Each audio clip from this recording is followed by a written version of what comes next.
नमस्कार दोस्तों, स्वागत है आपका हमारे YouTube चैनल मायावी पर, जहां आपको मिलेंगी ऐसी डरावनी कहानियां जो आपके दिल की धड़कन को तेज कर देंगी। आज की कहानी एक ट्रक ड्राइवर की है जिनका नाम है चंद्रकांत और उन्हें ट्रक चलाते हुए लगभग 15 साल हो गए हैं। तो अब मैं आपको यह कहानी चंद्रकांत के नजरिए से सुनाता हूं। लेकिन कहानी शुरू करने से पहले मैं आपको यह कहना चाहता हूं कि वैसे तो आपने बहुत सी कहानियां सुनी होंगी, लेकिन आज जो कहानी मैं आपको सुनाने वाला हूं उसे सुनकर आपको बहुत मजा आने वाला है और साथ में डर का एहसास भी होने वाला है। और अगर आप इस चैनल पर पहली बार आए हैं तो चैनल को सब्सक्राइब जरूर करें ताकि आप हमारी इस फैमिली का हिस्सा बन सकें और आने वाली वीडियो आप तक आसानी से पहुंच जाए। तो ज्यादा समय न लेते हुए जल्दी से अपनी कहानी को शुरू करते हैं। दोस्तों, मेरा नाम चंद्रकांत है और मैं उत्तराखंड का रहने वाला हूं। मुझे ट्रक चलाते हुए लगभग 15 साल से ज्यादा हो गए हैं। इन 15 सालों में मुझे ट्रक चलाने का काफी अच्छा अनुभव हो गया है। इतने लंबे सफर में मैंने न जाने कितने शहर, गांव और राज्यों के रास्ते देखे हैं। कभी पहाड़ों के संघर्ष भरे मोड़ तो कभी रेगिस्तान के बेबुनियादी रास्ते। हर मोड़ पर मुझे कुछ नया सीखने को मिला और हर सफर ने मुझे और मजबूत बनाया। ट्रक मेरी जिंदगी का एक अहम हिस्सा बन चुका है। यह सिर्फ एक काम नहीं बल्कि मेरे लिए एक जज्बा है। दिन हो या रात, धूप हो या बारिश, मैंने हर हालात में स्टीयरिंग संभाली है। दोस्तों, मैंने अपनी जिंदगी में बहुत सफर किए हैं, लेकिन एक सफर ऐसा था जिसको आज भी जब मैं याद करता हूं तो मेरी रूह कांप जाती है। वो सफर इतना भयानक था कि आज तक मैं उसे भूल नहीं पाया हूं। उस रात ने मेरी और मेरे साथी की जिंदगी बदल दी। उस रात हमसे जो गलती हुई थी वो शायद अगर हम न करते तो हमें उस चीज का सामना न करना पड़ता। दोस्तों, इस कहानी में मैं आपको यह भी बताऊंगा कि वो गलती क्या थी और हमें किस चीज का सामना करना पड़ा। एक बात जो कहानी शुरू करने से पहले मैं आपको बता दूं कि हम लोग अनजाने में कुछ ऐसी गलतियां कर बैठते हैं जो हमें कभी नहीं करनी चाहिए। उस गलती के बारे में आपको अभी कुछ देर में पता चलने वाला है और इस कहानी से आपको एक सीख भी मिलेगी। तो चलिए कहानी को जारी रखते हैं। दोस्तों, यह बात आज से 8 साल पहले की है, जब वो सब मेरे साथ हुआ था। आज तो मेरे साथ कोई खलासी नहीं है, लेकिन उस वक्त मेरे साथ मेरा एक खलासी हुआ करता था। उसका नाम था मोहन। मोहन एक होशियार और निडर इंसान था। वो किसी से भी नहीं डरता था। देखने में भी काफी हट्टा कट्टा नौजवान था और जो भी काम मैं उसे बोलता वो उस काम को हमेशा पूरा करता था। मेरे साथ मोहन को काफी वक्त हो चुका था और अब मैं उसे अपने छोटे भाई की तरह मानता था। ये बात मोहन भी मानता था और वो मेरी काफी इज्जत करता था। हर बार की तरह इस बार भी हमें माल डिलीवर करने अपने शहर से दूसरी जगह जाना था, लेकिन इस बार का जो माल था वो हमें एक गांव लेकर जाना था। ये माल हमें उस गांव के गोदाम तक पहुंचाना था। अब आज से पहले तो मैं कभी भी उस गांव में नहीं गया था, क्योंकि मैं अपने ट्रक को लेकर एक शहर से दूसरे शहर ही चलता रहता हूं। लेकिन इस बार मुझे पहली बार उस गांव जाना था। हमें उस गांव तक उस माल को पहुंचाने का ऑर्डर मिला था, तो हमारा जाना जरूरी था। वो गांव शहर से काफी दूर था। हमें काफी वक्त लगने वाला था। एक तो हमें उस रास्ते का पूरा पता नहीं था। हालांकि इतना मैं जानता था कि कौन सी सड़क उस तरफ जाती है, लेकिन मैं कभी उस रास्ते पर गया नहीं था। तभी मैं थोड़ा अनजान था उस रास्ते को लेकर। अब जो मेरे ट्रक का मालिक था, मैंने उससे इस बारे में कहा भी कि मैं इस रास्ते पर पहले नहीं गया हूं।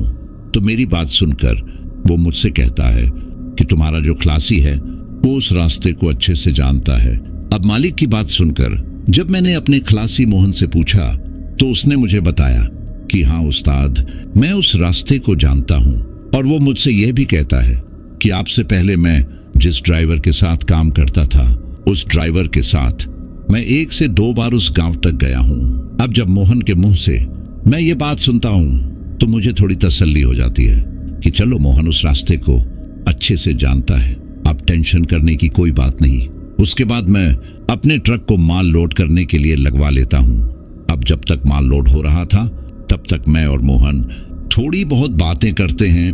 बातों बातों में मोहन से मैं पूछता हूँ कि हमें कितना वक्त लगेगा उस गांव तक पहुंचने में। तो मेरी बात सुनकर वो मुझसे कहता है कि उस्ताद वो गांव तो यहाँ से काफी दूर है, हमें काफी वक्त लगेगा वहां पहुंचने में, लेकिन आप फिक्र मत करो, रास्ता अच्छा है। और वो मुझसे यह भी कहता है कि उस्ताद गांव जाने का जो रास्ता है वो जंगल के बीचों बीच से गुजरता है। अब उसकी बात सुनकर मैं उससे कहता हूं कि फिर तो हमें जल्दी से निकलना होगा, क्योंकि एक तो तुम कह रहे हो कि रास्ता लंबा है और जंगल से होता हुआ गुजरता है, हमें इस माल को सही सलामत पहुंचाना होगा। दोस्तों, अब आप ये सोच रहे होंगे कि मैं ये सब क्यों बोल रहा हूं, तो आपको बताता चलूं कि कुछ महीने पहले उसी गांव की तरफ जाते एक ट्रक को लुटेरों ने लूट लिया था, और जो ड्राइवर उस ट्रक को चला रहा था उसे भी उन लुटेरों ने काफी मारा था। यही सब सोचकर मुझे थोड़ी टेंशन हो रही थी। अब मेरी बात सुनकर मेरा खलासी मुझसे कहता है कि उस्ताद आप टेंशन मत लो, मैं आपके साथ हूं, मुझे सब पता है उस रास्ते के बारे में। तो उसकी बात सुनकर मैं उसे भी उस ट्रक के हादसे के बारे में बताता हूं जो कुछ महीने पहले हुआ था। तो मेरी बात सुनकर वो मुझसे कहता है कि उस्ताद उस बात को बीते तो अब काफी वक्त हो गया है, आप यूं ही टेंशन ले रहे हो। उस हादसे के बाद कितनी गाड़ियां उस रास्ते पर गईं, लेकिन आज तक कोई और हादसा मैंने नहीं सुना। और वो मुझसे यह भी कहता है कि लुटेरों का क्या है उस्ताद, आज वो एक रास्ते पर तो कल किसी दूसरे रास्ते पर होते हैं। अब उस दिन उस ड्राइवर की किस्मत खराब थी जो उस बेचारे के साथ ये सब हुआ था। मोहन की बात सुनकर मैं उससे कहता हूं कि जो हादसा उस ट्रक ड्राइवर के साथ हुआ था क्या वो दिन को हुआ था। तो मेरी बात सुनकर मोहन मुझसे कहता है कि नहीं उस्ताद, वो हादसा रात के वक्त हुआ था। अब जब यह बात मैं अपने खलासी के मुंह से सुनता हूं तो मुझे थोड़ी टेंशन होने लगती है। उसके बाद मैं मोहन से कहता हूं कि तुम अभी कुछ देर पहले कह रहे थे कि तुम उस गांव में दूसरे ड्राइवर के साथ माल पहुंचाने 1 से 2 बार गए हो, तो क्या तुम दिन को गए थे या रात को? तो मेरी बात सुनकर वो मुझसे कहता है कि दिन के वक्त गया था उस्ताद, लेकिन आप यह सब क्यों पूछ रहे हो? तो मोहन की बात सुनकर मैं उससे कहता हूं कि मुझे कुछ ठीक नहीं लग रहा मोहन, आज पहली बार मेरा मन बेचैन है। तो मेरी बात सुनकर मोहन कहता है कि आप टेंशन मत लो उस्ताद, कुछ नहीं होगा, आप ज्यादा मत सोचो, बस हम दोनों यही सब बातें कर रहे थे। फिर मैं उससे कहता हूं कि ठीक है, अगर तुम कहते हो तो सब ठीक ही होगा। अब कुछ देर बाद ट्रक में माल लोड हो जाता है। माल लोड होने के बाद मैं मोहन से कहता हूं कि चलो मोहन, अब हमें देर नहीं करनी चाहिए। तो मेरी बात सुनकर वो मुझसे कहता है कि हाँ उस्ताद, आप ठीक बोल रहे हो, वैसे भी अभी हमें काफी सफर करना है, चलो फिर निकलते हैं। उसके बाद मैं अपना ट्रक स्टार्ट करता हूं और हम लोग वहां से माल लेकर निकल जाते हैं। हम दिन के 5 बजे वहां से माल लेकर निकलते हैं। अब आप में से बहुत लोग ये सोच रहे होंगे कि दिन के 5 बजे ही क्यों, मैं जल्दी भी तो निकल सकता था। तो आपको बताता चलूं कि मैंने एक माल की डिलीवरी अपने शहर में भी की थी और मैं सुबह 10 बजे अपने शहर पहुंचा था। अब वो वाला माल पहले खाली किया, उसके बाद मुझे ये दूसरा ऑर्डर मिल गया और फिर यह वाला माल लोड करवाया, तो तभी मुझे निकलने में इतनी देर लग गई थी। यही हम ट्रक वालों की जिंदगी है। हमें जैसे कोई ऑर्डर मिलता है, हम न रात देखते हैं न दिन, बस अपना माल उठाकर उसे सही जगह पहुंचाना ही हमारा काम होता है। खैर, उसके बाद हम अपनी सफर पर निकल जाते हैं। रास्ते में मोहन और मैं काफी बातें करते हैं। मोहन काफी दिलचस्प इंसान था, वो कभी इधर की तो कभी उधर की बातें करता और मुझे वह काफी हंसा भी रहा था। लेकिन शायद यही हंसी अब बहुत जल्द एक डर में बदलने वाली थी। लेकिन हम दोनों इस बात से अनजान थे। शायद हमें इस बात का पता ही नहीं था कि कोई ऐसी बला है जो हमारा इंतजार कर रही है और आज की जो रात आने वाली है वो हम पर काफी भारी पड़ने वाली है। खैर, सफर अच्छा जा रहा था, सब कुछ नॉर्मल लग रहा था। अब कुछ देर तक सफर करने के बाद मेरा जो खलासी मोहन है वो मुझसे कहता है कि उस्ताद, क्यों ना किसी ढाबे पर ट्रक को रोककर खाना खा लिया जाए। तो मोहन की बात सुनकर मैं उससे कहता हूं कि तुम पागल हो गए हो क्या, अभी कौन सा टाइम है, खाना खाने का आगे कहीं खा लेंगे। तो मेरी बात सुनकर मोहन मुझसे कहता है कि उस्ताद, अभी 6 तो बजने ही वाले हैं और अंधेरा भी कुछ वक्त के बाद होने ही वाला है। दोस्तों, यह वक्त सर्दियों का था और आप सबको तो पता ही है कि सर्दियों के वक्त कितनी जल्दी रात हो जाती है। उसके बाद मोहन मुझसे यह भी कहता है कि उस्ताद खाना खा लेते हैं, क्योंकि यहाँ से कुछ दूर आगे चलने के बाद उस गांव की तरफ जाने वाली सड़क आने वाली है। उस रास्ते पर आपको कोई भी ढाबा नहीं मिलेगा और जब तक हम उस गांव तक नहीं पहुंच जाते हम रास्ते में रुक भी नहीं सकते, क्योंकि आपको भी पता है और मुझे भी कि लुटेरों का काफी डर है उस रास्ते पर। इसलिए कह रहा हूं उस्ताद खाना खा लेते हैं। अब मोहन की बात सुनकर मुझे भी उसकी बात ठीक लगती है और मैं मान जाता हूं। उसके बाद थोड़ा आगे चलने के बाद हमें एक ढाबा नजर आ जाता है और हम लोग अपना ट्रक उस ढाबे के बाहर लगाकर उस ढाबे के अंदर चले जाते हैं। उसके बाद हम लोग खाने का ऑर्डर देते हैं और फिर कुछ देर में खाना आ जाता है। अब खाना खाते खाते मैं मोहन से कहता हूं कि खाना जल्दी जल्दी खाओ, हमें अभी बहुत सफर करना है और ज्यादा देर करना हमारे लिए सही नहीं रहेगा। और फिर मैं उससे यह भी कहता हूं कि मुझे वैसे भी कुछ ठीक नहीं लग रहा, अभी भी मेरा मन बहुत बेचैन है। मेरी बात सुनकर मोहन मुझसे कहता है कि उस्ताद आप बेकार की टेंशन ले रहे हो, कुछ नहीं होगा। मोहन को देखकर ऐसा लग रहा था जैसे उसे किसी चीज की फिक्र न हो। जैसा कि मैंने आपको पहले ही बताया है कि मोहन एक निडर और मस्त मौला इंसान है। अब उसको इस तरीके से बेखौफ देखकर मैं भी थोड़ा बेफिक्र हो जाता हूँ और फिर सोचने लगता हूँ कि क्या यार चंद्रकांत, तुम ऐसे ही फालतू में डर रहे हो, जो होना होगा होकर रहेगा। मेरे फिक्र करने से कुछ बदलने वाला तो नहीं है और मैं ऐसे ही फिक्र कर रहा हूँ, कुछ नहीं होगा। अच्छा सोचोगे तो अच्छा ही होगा, मैं खुद को तसल्ली दे रहा था। लेकिन शायद मेरे मन में जो बेचैनी चल रही थी वो कहीं ना कहीं सच्ची थी। खैर, हम लोग जल्दी से अपना खाना खत्म कर लेते हैं और फिर जल्दी से अपने ट्रक में चढ़ जाते हैं। उसके बाद मैं फिर से अपने ट्रक को स्टार्ट करता हूँ और अपनी मंजिल की तरफ निकल जाता हूँ। ढाबे से निकलने के बाद हम लोग फिर से बातें करने लग जाते हैं। खाना खाने के बाद अब रात पूरी तरह से पसर चुकी थी। मैं भी सोच रहा था कि हमने बिल्कुल सही किया खाना खाकर, क्योंकि मोहन के बोलने के मुताबिक जहां हम जा रहे हैं वहां हमें कोई भी होटल उस रास्ते में मिलने वाला नहीं था। अब ढाबे से निकले हमें काफी वक्त हो गया था, तभी वो रास्ता हमें दिखाई देता है जो उस गांव की तरफ जाता था, मतलब जहां हमें जाना था। उस रास्ते को देखकर मेरा खलासी मोहन मुझसे कहता है, उस्ताद देखो, ये बाईं तरफ वाला जो रास्ता है जो हाईवे से अलग होता नजर आ रहा है, इसी तरफ हमको जाना है। तो मोहन की बात सुनकर मैं उससे कहता हूं, मुझे पता है मोहन कि यही रास्ता है। तो मेरी बात सुनकर वो मुझसे कहता है, उस्ताद आप तो बोल रहे थे कि आप उस गांव में पहले कभी नहीं गए, फिर आप इस रास्ते को कैसे जानते हो?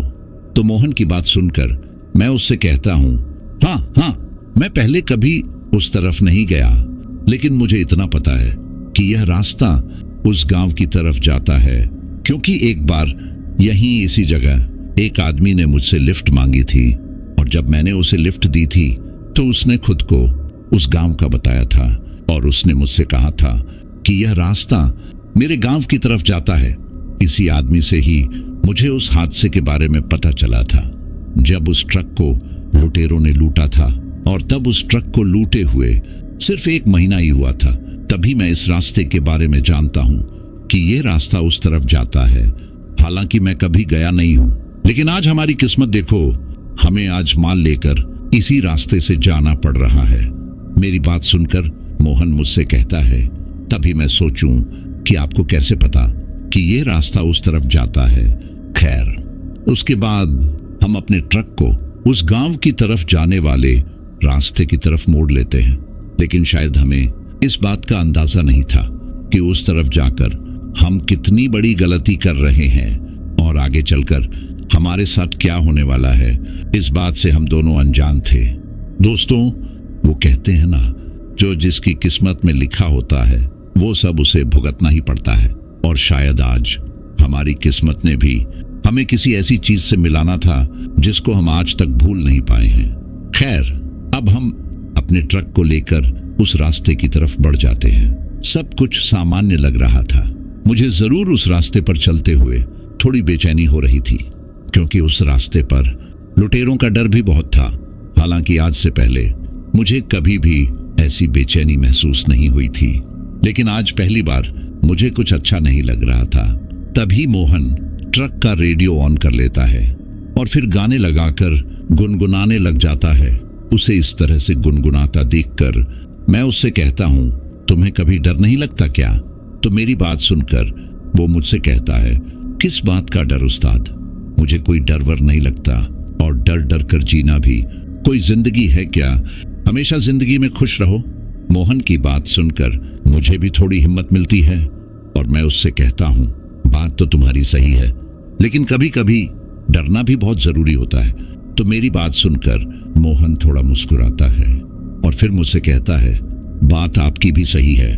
उसके बाद मैं मोहन से पूछता हूँ, मोहन तुम मुझसे पहले जिस ड्राइवर के साथ काम करते थे वहां से तुमने काम क्यों छोड़ा था? तो मेरी बात सुनकर वो मुझसे कहता है, उस्ताद वो ड्राइवर मुझसे काम तो बहुत करवाता था, लेकिन पैसे कम देता था और उतने कम पैसों में मेरा गुजारा भी नहीं होता था। तभी मुझे वहां से काम छोड़ना पड़ा। अब हम लोग यही सब बातें कर रहे थे कि हमारे देखते देखते जंगल का इलाका शुरू हो जाता है। अब जिस रास्ते पर हम चल रहे थे वह रास्ता पूरी तरह से सुनसान था। एक भी गाड़ी हमें उस सड़क पर दिखाई नहीं दे रही थी। दोस्तों, उस वक्त का जो माहौल था वो काफी डरावना लग रहा था, क्योंकि अंधेरा बहुत ही गहरा था और दूर दूर तक फैला हुआ था। सिर्फ मेरे ट्रक की हेडलाइट्स ही उस रास्ते के अंधेरे को चीरने की कोशिश कर रही थी।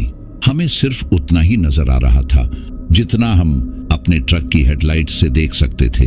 बाकी का हमें कुछ भी दिखाई नहीं दे रहा था। सड़क के दोनों तरफ काला घना जंगल था, जिसके बीचों बीच से हमारा ट्रक उस सुनसान सड़क पर गुजर रहा था। मुझे काफी डर लग रहा था। उस रास्ते से गुजरते वक्त पूरा जंगल शांत नजर आ रहा था। सिर्फ मेरे ट्रक के टायरों की घरघराहट और ट्रक के अंदर का रेडियो ही मुझे सुनाई दे रहा था। और कभी कभी तो मुझे ऐसा महसूस हो रहा था जैसे कोई मुझे उस जंगल से देख रहा हो। इतना डरावना माहौल मैंने पहले कभी महसूस नहीं किया था। लेकिन वहीं अगर मैं मोहन की बात करूं तो वो अभी भी रेडियो में लगे गानों को गुनगुना रहा था। उसे ऐसा माहौल देखकर भी कोई फर्क नहीं पड़ रहा था। खैर, अब इन सब बातों को नजरअंदाज करते हुए मैं अपनी ड्राइविंग पर ध्यान देता हूं और अपने ट्रक की स्पीड को थोड़ा तेज कर लेता हूं ताकि हम जल्दी से अपनी मंजिल पर पहुंच जाएं। लेकिन शायद मंजिल पर पहुंचने से पहले हमारे साथ कुछ ऐसा होने वाला था जिससे हम दोनों अनजान थे। खैर, अभी तक सब कुछ सामान्य लग रहा था, लेकिन फिर हमारे साथ कुछ ऐसा होता है जिसके बारे में हमने कभी सोचा ही नहीं था। मतलब कि अभी हम लोग अपने सफर की तरफ बढ़ ही रहे थे कि अचानक से एक जोरदार धमाका हमें सुनाई देता है और उस धमाके की आवाज इतनी भयानक होती है कि पूरा जंगल उस आवाज से गूंज उठता है। और उस आवाज को सुनकर मैं और मेरा खलासी मोहन काफी ज्यादा डर जाते हैं, क्योंकि उस सुनसान हाईवे पर इस तरह किसी धमाके की आवाज सुनना किसी को भी चौंका सकता था। खैर, अब जब हमने दोनों ने उस धमाके को सुना तो मैं एकदम से अपने ट्रक को ब्रेक लगा देता हूं और फिर ट्रक को सड़क के बीचों बीच रोक देता हूं। अब मेरे ब्रेक लगाते ही मोहन मुझसे पूछता है कि उस्ताद, आपने एकदम से ब्रेक क्यों लगाई? और जिस धमाके की हमको आवाज आई थी वो सब क्या था? तो मोहन की बात सुनकर मैं उससे कहता हूं, मुझे लगता है कि हमारे ट्रक का टायर फट गया है। मेरी बात सुनकर मोहन मुझसे कहता है, उस्ताद यह तो बड़ा गलत हुआ, हमारे साथ अब क्या करेंगे? तो मोहन की बात सुनकर मैं उससे कहता हूं, करना क्या है, टायर को चेंज करना पड़ेगा। अब ऐसा तो है नहीं कि हम अपने ट्रक को बिना टायर बदले मंजिल तक पहुंचा सके। हमें टायर बदलना ही पड़ेगा। उसके बाद हम दोनों ट्रक से उतर जाते हैं और पीछे की तरफ जाते हैं और मेरा शक बिल्कुल सही निकलता है। ट्रक का टायर हमें फटा हुआ नजर आता है। उस टायर की काफी बुरी हालत थी। अब जब वो टायर फटा था तो एक पल के लिए ट्रक का थोड़ा बैलेंस बिगड़ गया था, लेकिन मैंने किसी तरह से ट्रक को संभाल कर ब्रेक लगा दी थी। ये तो शुक्र है कि ट्रक का पिछला टायर फटा था अगर अगला टायर फट जाता तो शायद हमारा ट्रक पलट जाता।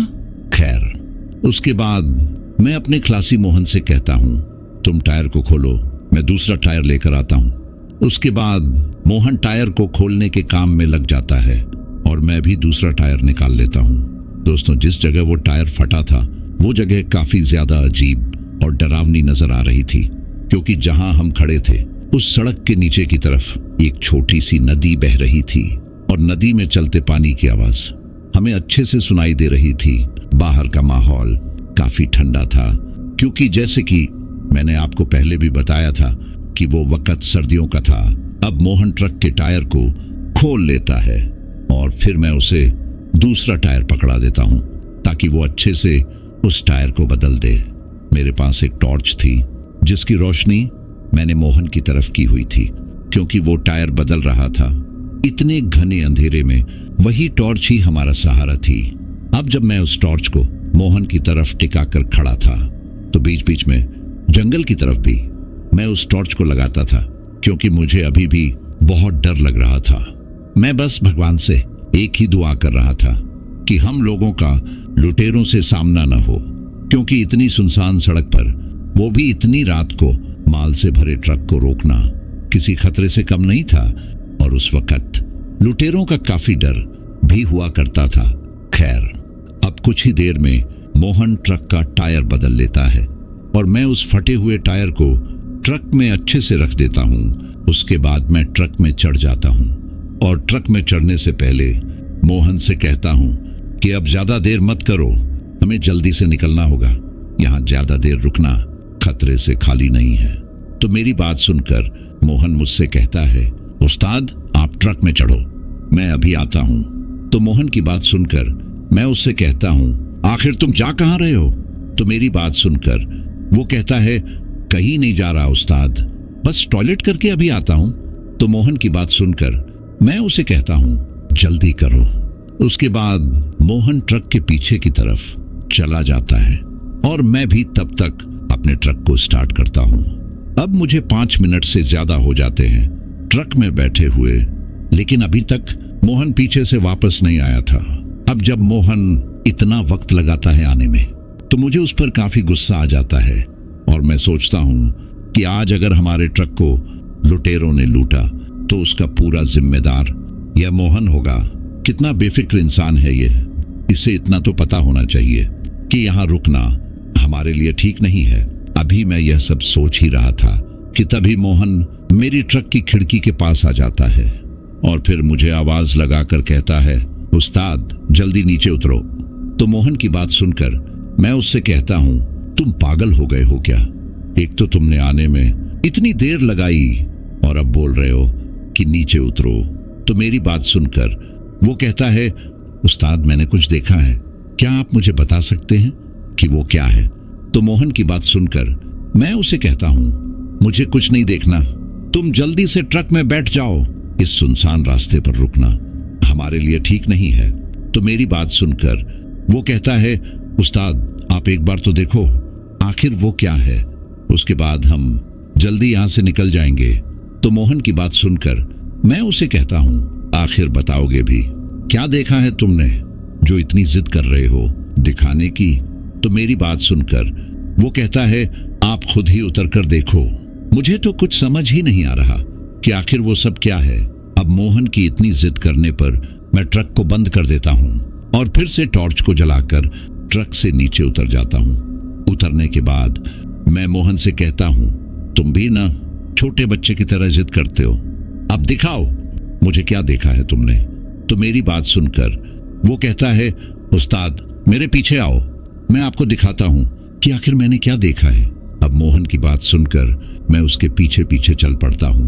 उसके बाद वो मुझे ट्रक के पीछे की तरफ ले जाता है और फिर वो मुझे थोड़ा साइड की तरफ ले जाता है। वहां मुझे एक रास्ता नजर आता है जो कि उस नदी की तरफ जा रहा था, जो कि सड़क के साथ में नीचे की तरफ थी। अब जब मैं उस रास्ते को देखता हूं तो मैं मोहन से कहता हूं, तुमने मुझे इसी रास्ते को दिखाने लाया है क्या? तो मेरी बात सुनकर वो कहता है, नहीं उस्ताद, इस रास्ते के साइड में देखो इस पत्थर पर क्या रखा है। तो मोहन की बात सुनकर मैं अपनी नजर को थोड़ा और साइड में करता हूँ, और जब मैं अपनी नजर उस पत्थर की तरफ करता हूँ तो मुझे काफी अजीब लगता है और थोड़ा डर भी लगने लगता है।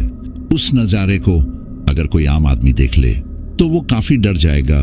दोस्तों, अब जैसे ही मैं अपनी टॉर्च को उस पत्थर की तरफ करता हूँ तो मैं देखता हूँ कि 4 से 5 नींबू मुझे नजर आते हैं जिन पर सिंदूर डाला गया है, और उन नींबुओं के साथ में मांस के कुछ टुकड़े रखे हुए थे। वो जो मांस के टुकड़े हमें नजर आ रहे थे वो खून से भरे पड़े थे। ऐसा लग रहा था जैसे वो मांस किसी ताजा जानवर का हो। इतना ही नहीं दोस्तों, एक काले रंग की गुड़िया भी मुझे नजर आती है जो कि उन नींबुओं के ऊपर लेटी हुई थी। अब जब ये सब मैं देखता हूं तो मुझे काफी अजीब लगता है और कहीं ना कहीं मुझे डर भी लग रहा था। तभी मेरा खलासी मोहन मुझसे कहता है, उस्ताद ये सब क्या है?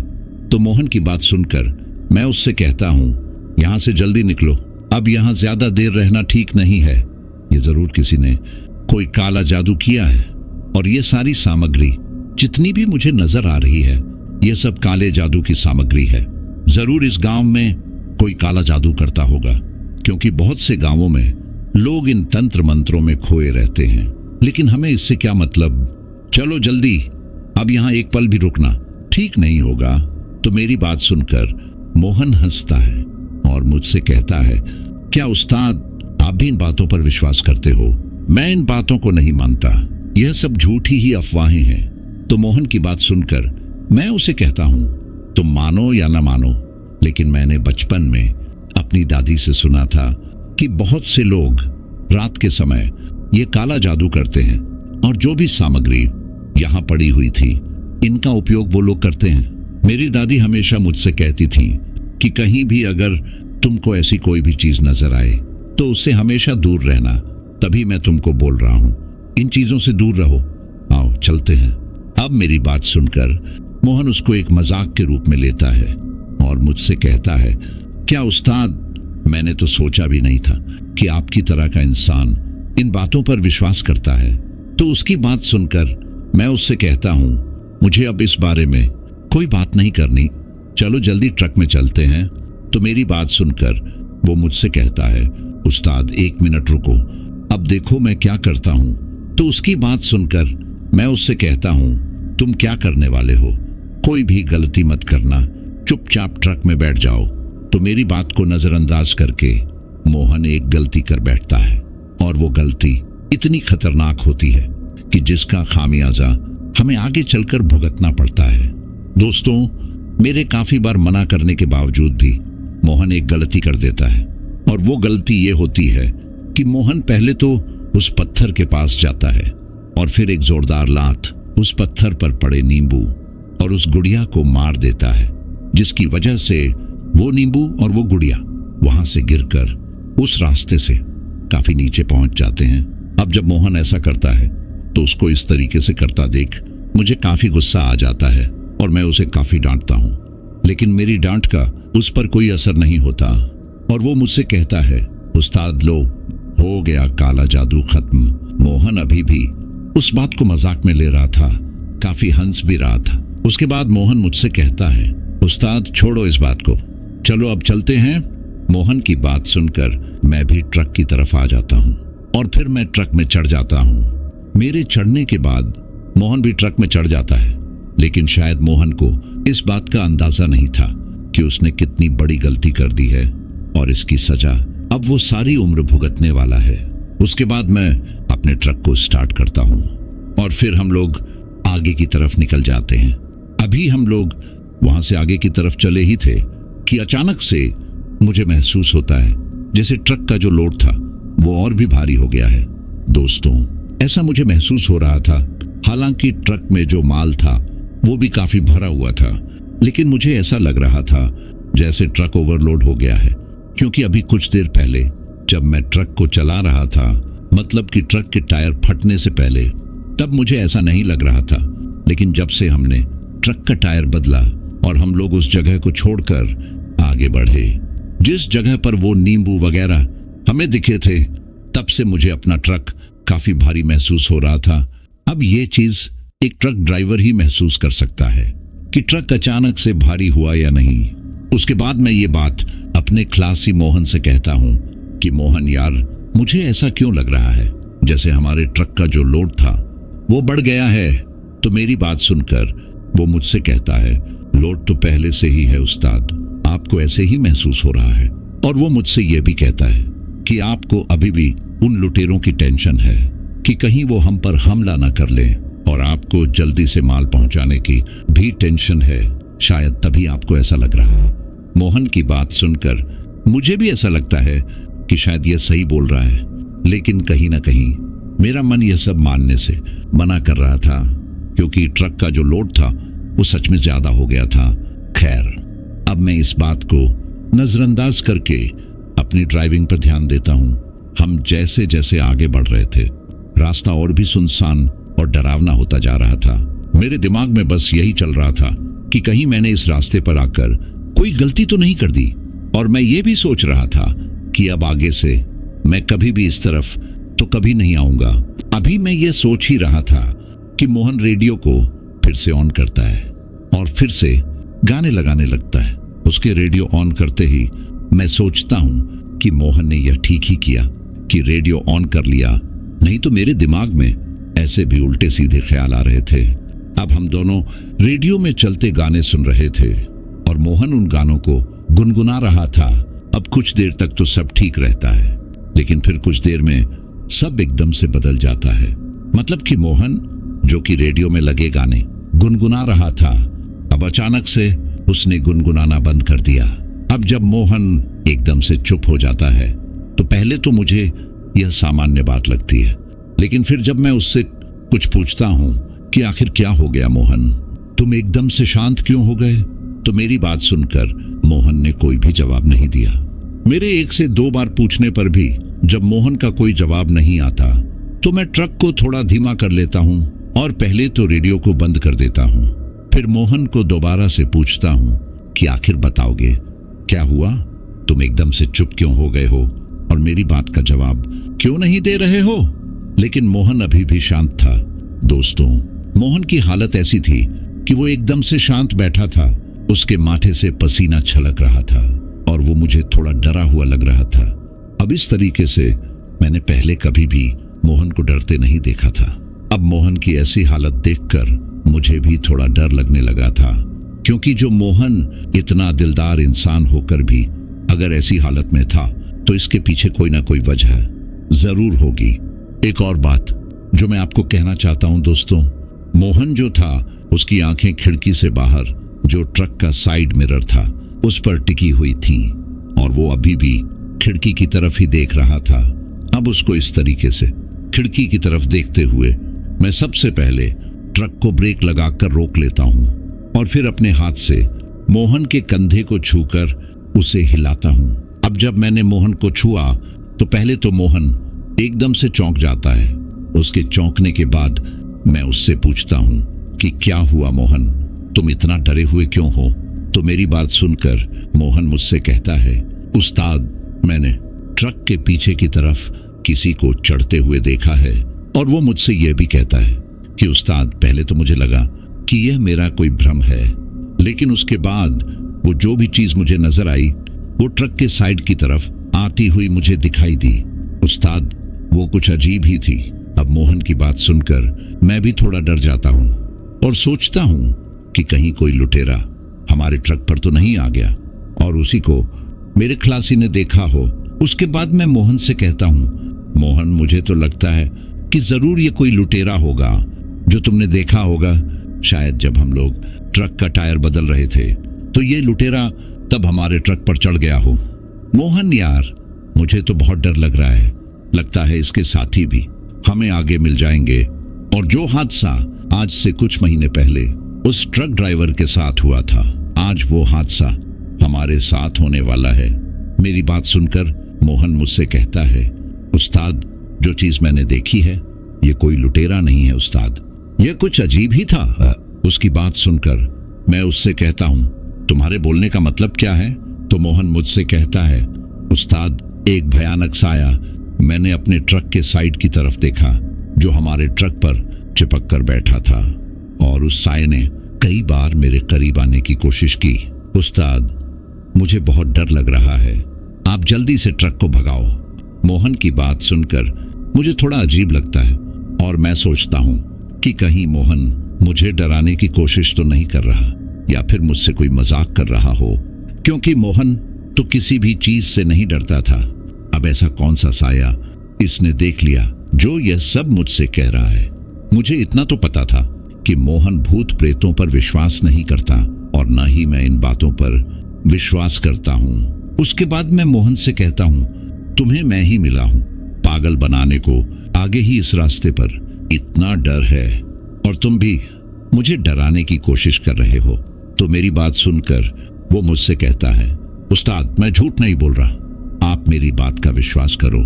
तो मोहन की बात सुनकर मैं उससे कहता हूँ, अगर तुम्हारी बात सच्ची है तो मुझे दिखाओ कहाँ है वो साया। तो मेरी बात सुनकर वो कहता है, उस्ताद, अभी कुछ देर पहले यहीं मेरी खिड़की के पास मुझे नजर आया था। अब उसकी बात सुनकर एक पल के लिए मुझे लगता है कि हो सकता है इसने जरूर किसी लुटेरे को ही देखा हो, क्योंकि मोहन इतना भी झूठ मुझसे नहीं बोल सकता। उसके बाद मैं मोहन से कहता हूँ, चलो मुझे दिखाओ कहाँ पर है वो साया, आओ ट्रक के पीछे अच्छे से देखते हैं कि आखिर तुमने क्या देखा। तो मेरी बात सुनकर वो पहले तो मना करता है लेकिन फिर मान जाता है। उसके बाद मैं और मोहन ट्रक से नीचे उतर जाते हैं, लेकिन उतरने से पहले मैं अपनी सीट के नीचे की तरफ एक रॉड को निकाल लेता हूं, ताकि अगर कोई लुटेरा हो तो उससे बचने के लिए कोई न कोई हथियार तो होना ही चाहिए। यही सब सोचकर मैं उस रॉड को निकाल लेता हूं और फिर हम दोनों ट्रक से उतरकर ट्रक के पीछे की तरफ चले जाते हैं। अब जैसे ही हम ट्रक के पीछे की तरफ पहुंचते हैं, हमें कुछ भी नजर नहीं आता। ट्रक पूरी तरह से तिरपाल से ढका हुआ था और ऐसी कोई भी चीज हमें वहां नजर नहीं आती जो मोहन ने मुझसे कही थी। अब यह सब देखकर मैं मोहन से कहता हूं कि जरूर तुम्हारे साथ कोई वहम हुआ है, अगर यहाँ कोई होता तो हमें जरूर दिख जाता। मेरी बात सुनकर मोहन भी काफी हैरान था, उसे कुछ समझ ही नहीं आ रहा था कि आखिर जो भी उसने देखा वो एकदम से कहां चला गया। उसके बाद मैं मोहन से कहता हूं, अब जल्दी से ट्रक में चढ़ो, यहां रुकना ठीक नहीं है।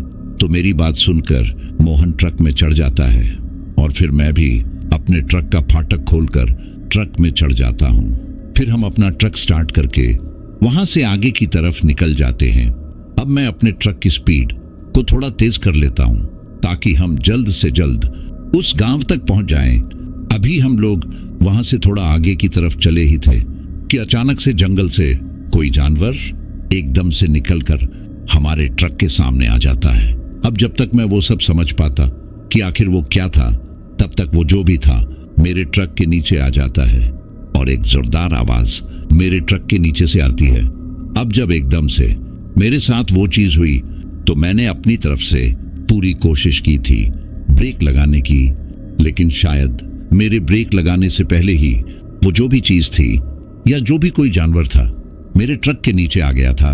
अब ये सब होने के बाद मैं काफी ज्यादा डर जाता हूँ। ये सब मोहन ने भी देखा था, लेकिन उसे भी कुछ समझ नहीं आ रहा था क्योंकि सब कुछ एकदम से हुआ था।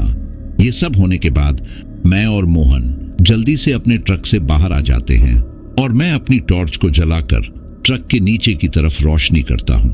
अब जब मैंने अपने ट्रक के नीचे टॉर्च की रोशनी की तो मैं काफी ज्यादा डर जाता हूँ। दोस्तों, मैं देखता हूँ कि ट्रक के जो टायर थे वो पूरी तरीके से खून से भरे हुए थे। ये सब नजारा देखकर मोहन भी चौंक गया था।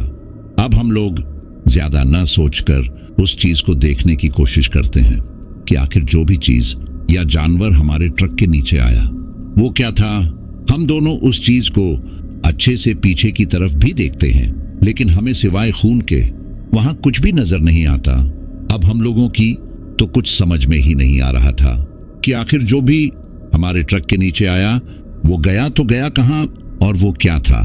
अगर कोई जानवर था तो हमें दिख क्यों नहीं रहा। यह सब देखकर मेरा दिमाग खराब हो गया था। उसके बाद मैं मोहन से कहता हूं कि छोड़ो इस बात को और जल्दी से ट्रक में चढ़ो।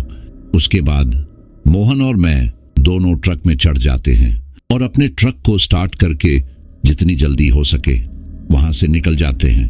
अब गांव तक पहुंचने में हमें थोड़ा ही समय लगने वाला था। उसके बाद हम लोग अपनी मंजिल की तरफ बढ़ते रहते हैं। अब वहां से चले हमें 2 से 3 मिनट ही हुए होंगे कि मोहन फिर से डर जाता है और थोड़ा चीख कर मुझसे कहता है, उस्ताद वो साया फिर से मुझे दिख रहा है। उस्ताद ट्रक को तेज करो, वो हमारे पीछे ही आ रहा है।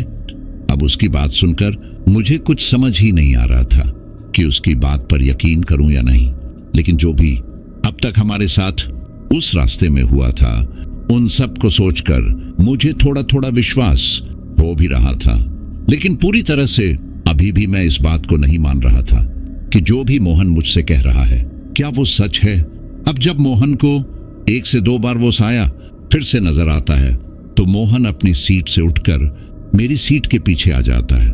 उसे इस तरीके से मैंने पहले कभी भी डरता नहीं देखा था। अब जब मोहन मेरे पीछे आ जाता है तो मैं उससे कहता हूं कि क्या हो गया, तुम यहां मेरे पीछे क्यों आ गए। तो मेरी बात सुनकर वो मुझसे कहता है, उस्ताद वो साया हमारे ट्रक पर फिर से सवार हो गया है और वो दिखने में काफी भयानक नजर आ रहा है। अब उसकी बातें सुनकर मुझे उस पर विश्वास होने लगा था, क्योंकि मोहन अगर इतना डरा है तो जरूर इसके पीछे कोई बात होगी। खैर, मोहन के पीछे आ जाने के बाद मैं उससे कहता हूं कि तुम फिक्र मत करो, आराम से बैठो और खुद को संभालो। उसके बाद मैं ट्रक चलाता रहता हूं। अब जब मैं ट्रक चला रहा था तो अचानक मुझे अपने ट्रक के साइड मिरर में थोड़ी हलचल महसूस होती है। अब जब मुझे ऐसा महसूस होता है तो मैं कुछ सेकंड के लिए अपनी नजर उस साइड मिरर की तरफ करता हूं।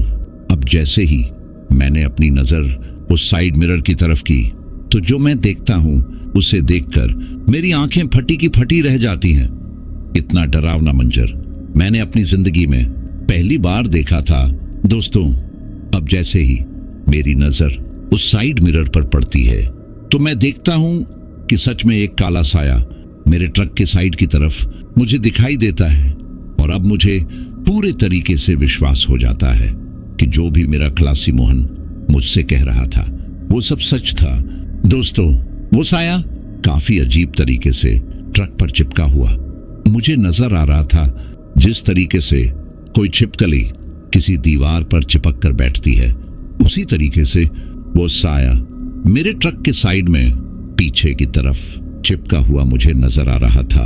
उस साय को देखकर मैं बुरी तरह से डर जाता हूं और मैं अपने खलासी मोहन से कहता हूं, मोहन तुम्हारी बात बिल्कुल सच्ची थी, वो साया सच में हमारे ट्रक पर ही बैठा हुआ है। मेरी बात सुनकर मोहन और भी डर जाता है और रोते हुए मुझसे कहता है, उस्ताद कुछ भी करो, मेरी जान बचा लो।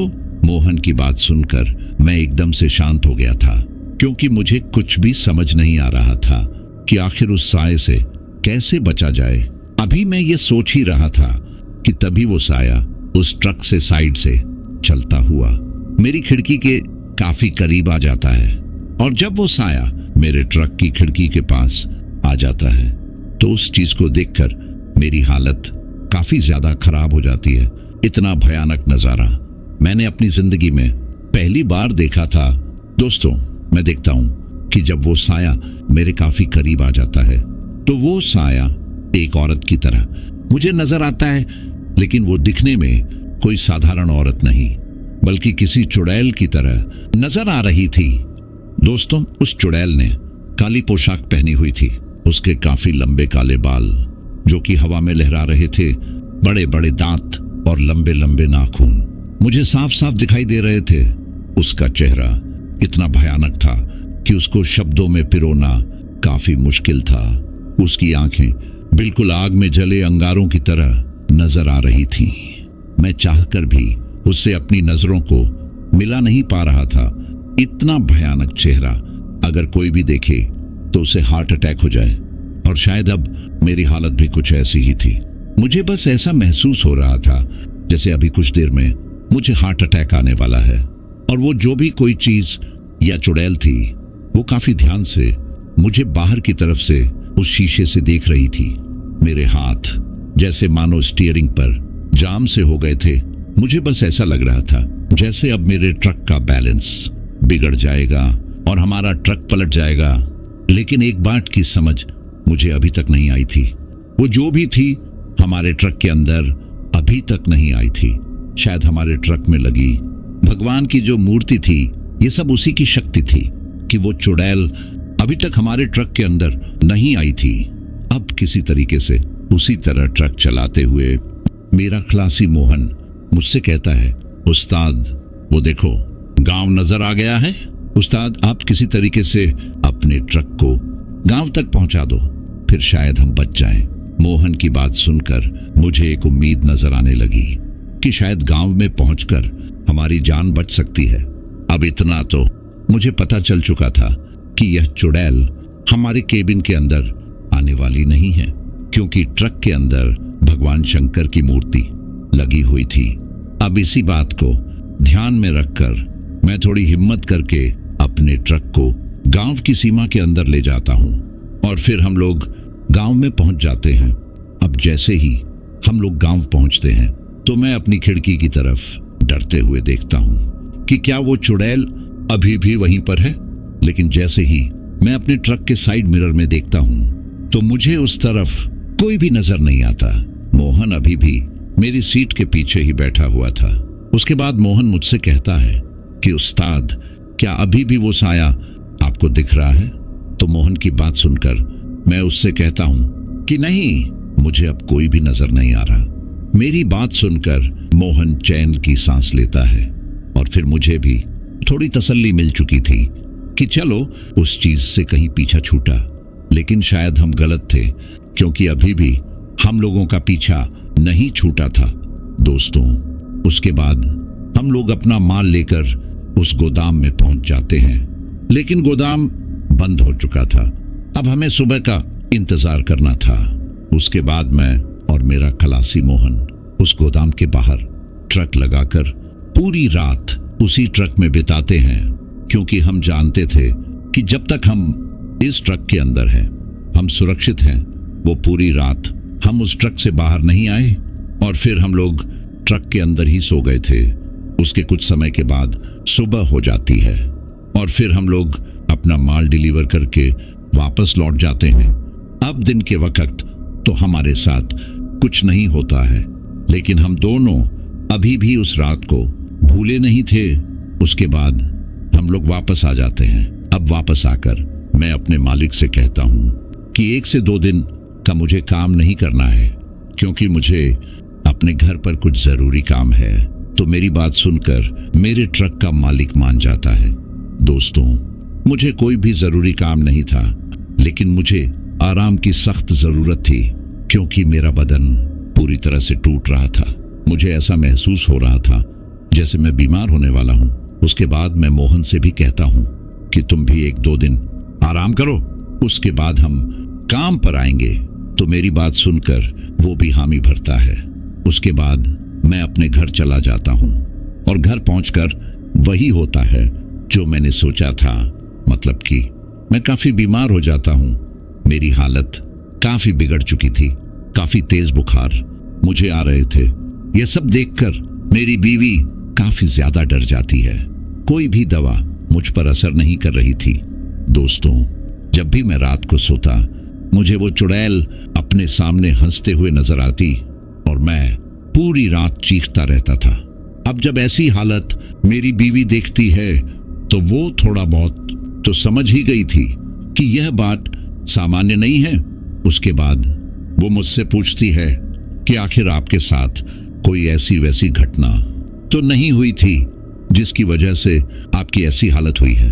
दोस्तों, मैंने अपनी बीवी को अभी तक इस बारे में नहीं बताया था, लेकिन उसके काफी ज्यादा जोर देने पर और अपनी बिगड़ती हालत देखकर मैं सब कुछ अपनी बीवी को बता देता हूं। मेरी बात सुनकर वो काफी ज्यादा डर जाती है और अपने हाथ को अपने मुंह पर रखकर काफी ध्यान से मेरी तरफ देखती है और फिर मुझसे कहती है कि आपको ये बात मुझसे पहले बोल देनी चाहिए थी। फिर मैं उससे कहता हूं कि तुम इस बात को सुनकर डर जाती, तभी मैंने तुमसे ये बात छुपाई। उसके बाद वो मुझे आराम करने को कह देती है। मेरी हालत हर दिन खराब होती जा रही थी। मेरी आंखों के नीचे काले घेरे बन गए थे। अभी मैं आराम कर ही रहा था कि अचानक मेरे माथे पर किसी का हाथ आता है और जब मैं अपनी आंखें खोलता हूं तो मैं एक तांत्रिक को अपने सामने देखता हूं। उस तांत्रिक को मेरी बीवी लेकर आई थी। उसके बाद मेरी बीवी मुझसे कहती है कि आप फिक्र मत करो, यह तांत्रिक बाबा आपको ठीक कर देंगे। उसके बाद वह तांत्रिक मुझसे कहता है कि बहुत बड़ी गलती कर ली है तुम लोगों ने, वो तुम्हें नहीं छोड़ने वाली, तुमने उसकी सामग्री को भंग किया है और वो काफी क्रोधित भी है। तो उस तांत्रिक की बात सुनकर मैं उससे कहता हूं कि बाबा मैंने तो कुछ भी नहीं किया, बाबा मुझे बचा लो। तो मेरी बात सुनकर वह मुझसे कहता है तुम चाहते तो अपने साथी को वो सब करने से रोक सकते थे। तो उस तांत्रिक की बात सुनकर मैं उससे कहता हूं कि बाबा मैंने काफी रोका भी था उसे ये सब करने से, लेकिन उसने मेरी बात नहीं सुनी। तो मेरी बात सुनकर वह मुझसे कहता है कि तभी तो उसके किए की सजा उसे मिल रही है। अब उस तांत्रिक की बात सुनकर मुझे कुछ समझ नहीं आ रहा था, लेकिन तभी मेरी बीवी उस तांत्रिक के कदमों में गिर जाती है और उसे कहती है कि बाबा मेरे पति को बचा लो। तो मेरी पत्नी की इस तरह की विनती करने के बाद वो मान जाता है और फिर कुछ मंत्रोच्चार करता है। उसके बाद वह मेरी पत्नी को उस कमरे से बाहर निकाल देता है। फिर वह तांत्रिक काफी मंत्रोच्चारण करता है और एक विभूति मेरे माथे पर लगाता है। उसकी लगाई हुई विभूति से मैं काफी ज्यादा चिल्ला रहा था क्योंकि मुझे बहुत तकलीफ हो रही थी और काफी चिल्लाने के बाद मैं बेहोश हो जाता हूं और जब मुझे होश आता है तो मेरे सामने मेरी बीवी और वो तांत्रिक खड़ा था। उसके बाद वह मुझसे कहता है कि अब तुम बहुत जल्द ठीक हो जाओगे, लेकिन आइंदा इन बातों का ख्याल रहे कि दोबारा ऐसी गलती ना हो पाए। उसके बाद मैं उस तांत्रिक बाबा का शुक्रिया करता हूं और फिर वो बाबा वहां से चला जाता है। अब कुछ दिनों के बाद मैं पूरी तरह से ठीक हो जाता हूं। अब जब मैं पूरी तरह से ठीक हो जाता हूं तो मैं सोचने लगता हूं कि अगर मेरी इतनी बुरी हालत हुई थी तो मेरे खलासी जिसने वो सब किया था उसका क्या हाल होगा। मुझे अब उसकी फिक्र होने लगी थी। उसके बाद मैं अपने खलासी को फोन करता हूं, लेकिन मोहन का फोन तो बज रहा था, लेकिन कोई भी फोन नहीं उठा रहा था। अब मेरे काफी बार फोन करने पर मोहन की पत्नी फोन उठाती है और जब मैं उससे पूछता हूं कि मोहन किधर है, वो फोन क्यों नहीं उठा रहा, तो उसकी पत्नी काफी जोरों से रोती है। अब उसके ऐसा रोने पर मैं काफी डर जाता हूं कि कहीं उसे कुछ हो तो नहीं गया। मेरे ज्यादा जोर देने पर उसकी पत्नी मुझसे कहती है कि उनकी हालत काफी ज्यादा खराब हो गई है, न वो बात करते हैं और अब तो उन्होंने खाना पीना भी छोड़ दिया है। उसकी बात सुनकर मैं फौरन मोहन से मिलने के लिए उसके घर चला जाता हूं और जब मैं वहां पहुंचता हूं तो जो मैं देखता हूं उसे देखकर मेरी आंखें फटी की फटी रह जाती हैं। दोस्तों, मैं देखता हूं कि मोहन की हालत काफी ज्यादा खराब थी। हट्टा कट्टा मोहन अब एक सूखी लकड़ी की तरह हो गया था। उसका पूरा शरीर काफी पिचक चुका था, इतना कमजोर उसे मैंने पहले कभी नहीं देखा था। उसे देखकर बस ऐसा लग रहा था जैसे यह बस आज या कल का ही दिन निकालेगा। उसकी इतनी बुरी हालत देखकर मुझे काफी दुख हो रहा था, लेकिन शायद इसका जिम्मेदार वो खुद ही था। उसे उस जगह पड़ी हुई सामग्री को लात नहीं मारनी चाहिए थी। हालांकि मैंने उसे रोका भी था, लेकिन मेरी बात का उस पर कोई भी असर नहीं हुआ था। दोस्तों, एक बात और जो मैं आपको बता दूं, मोहन ने जिस लात से उस सामग्री को मारा था वो टांग और पैर पूरी तरह से सड़ चुका था और डॉक्टरों ने उसकी वो टांग काट ली थी। बेचारे मोहन की इतनी बुरी हालत थी कि मैं आपको बता भी नहीं सकता। उसकी बीवी काफी जोर जोर से रो रही थी और उसके 2 बच्चे भी रो रहे थे। अब उनकी यह हालत देखकर मुझे उन पर काफी दया आती है, लेकिन मैं कुछ कर भी तो नहीं सकता था। लेकिन तभी मुझे याद आया कि जिस तांत्रिक ने मुझे ठीक किया है, अगर वो मोहन की कुछ मदद कर सके तो कम से कम इन बच्चों से इनके बाप का सहारा तो नहीं छूटेगा। खैर, उसके बाद मैं वापस लौट जाता हूं और अपनी पत्नी से मोहन के बारे में सब कुछ बताता हूं। मेरी पत्नी को भी यह सुनकर काफी दुख होता है, क्योंकि वो भी मोहन को अपने भाई की तरह मानती थी। उसके बाद मेरी पत्नी और मैं उस तांत्रिक को लेकर मोहन के घर चले जाते हैं। दोस्तों, हम लोग उसी दिन मोहन के घर चले गए थे जिस दिन मैं पहले उसे देखने गया था, क्योंकि अगर मैं थोड़ी भी देर करता तो शायद मोहन की जान पर बन सकती थी। अब वहां पहुंचकर वो तांत्रिक हम सबको मोहन के कमरे से बाहर निकालता है और फिर कमरा बंद करके अंदर कुछ मंत्रोच्चारण करने लग जाता है। अब कुछ देर बाद मोहन की चीखें उस कमरे से बाहर हमें सुनाई देने लगती हैं। वो सिर्फ अपनी माफी की गुहार लगा रहा था कि मुझे माफ कर दो, दोबारा मैं कभी भी ऐसी गलती नहीं करूंगा। और फिर हम लोगों को काफी भयानक चीखें मोहन की सुनाई देती हैं। अब लगभग 1 घंटे के बाद वो तांत्रिक उस कमरे से बाहर निकलता है और हमसे कहता है कि अब यह ठीक हो जाएगा, लेकिन इसे पूरी तरह ठीक होने में काफी महीने लग सकते हैं। उस तांत्रिक की बात सुनकर मोहन की बीवी और हम सब उसका धन्यवाद करते हैं। उसके बाद वो तांत्रिक हमसे कहता है कि अगर कहीं भी अनजाने में ऐसी कोई भी चीज हमें दिखे जो सामान्य नजर न आए तो हमें उससे दूरी बनानी चाहिए।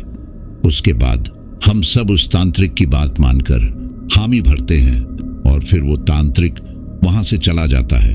मोहन को 6 महीनों से ज्यादा का समय लग जाता है ठीक होने में, लेकिन आज मोहन पूरी तरीके से ठीक हो गया है। उसने अब खलासी का काम छोड़कर एक दुकान पकड़ ली है और अब मोहन उसी दुकान को चलाकर अपने परिवार का पालन पोषण करता है। दोस्तों, इस कहानी से हमें यह सीख मिली कि कहीं भी अगर अनजाने में आपको कोई ऐसी सामग्री नजर आती है जो आपको लगता है कि किसी तंत्र मंत्र या काले जादू से जुड़ी हुई है, तो गलती से भी उसके पास न जाएं, न ही उसे छूने की कोशिश करें, क्योंकि अगर आप लोग ऐसा करते तो हो सकता है आपकी खुशहाल जिंदगी मौत से भी बदतर हो जाए। दोस्तों, इन सब चीजों से दूर रहें और अगर आप इन सब चीजों पर विश्वास नहीं करते तो ये काफी अच्छी बात है, लेकिन अनजाने में भी ऐसी कोई गलती न करें जो आप पर भारी पड़ जाए। तो दोस्तों, कैसी लगी हमारी ये कहानी? या अगर आपको ऐसी और भी कहानियां सुननी है तो हमारे चैनल को सब्सक्राइब करना बिल्कुल मत भूलिएगा।